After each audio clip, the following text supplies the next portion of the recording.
If you are new to Bitcoin, you might think this story is terrifying, but we'll explain how to keep yourself safe in this video, so stick around to the end. People bought a respected hardware wallet. They generated their seed offline, never exposing their private keys to anyone online at all. They stored their Bitcoin on these wallets themselves, as many had preached that you should do so over the years.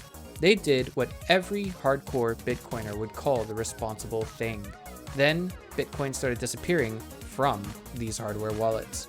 Not because someone or an exchange got hacked, and not because someone typed their seed phrase into a fake scam website.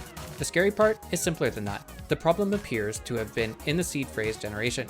In today's video, we will explain what happened in simple terms, how to avoid encountering what happened, and risk management. So let's get started. A Bitcoin wallet is built from a secret number. Most people know that secret as a 12-word or 24-word seed phrase. That seed phrase is supposed to be so random that nobody on earth can guess it. That is the whole promise of self-custody. If the seed is truly random, an attacker can see your Bitcoin address forever and still cannot steal or spend your coins. No one should be able to guess the seed phrase that lets them have access to your wallet. But if the wallet that creates your seed phrase has weak randomness, weak entropy, then that changes the game completely. The attacker does not need your device, whether it's a laptop, desktop, or mobile phone. They do not need to see your seed phrase to steal your Bitcoins. They can be out of sight, out of mind, and use a network of rented high compute devices, such as GPUs, to generate a large number of weak seed phrases using the same known methodology that CoinKite used when they made their Coldcard devices. And then check those against the public blockchain and sweep the balances of all non-zero wallets that match. That is what makes this incident so important. Users did nothing wrong and still lost their Bitcoin using what is largely regarded as the safest way to store one's own Bitcoin. Cold storage did not fail because the device was online. It failed in this instance because the creators, CoinKite, did not hard code entropy, the ability to make a random number correctly enough into their Coldcard devices.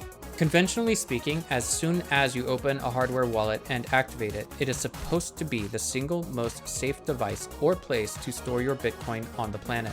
The vulnerability in this case is that the default seed phrase generated by the hardware wallet was too easily guessable by someone with a proper botnet guessing seed phrases.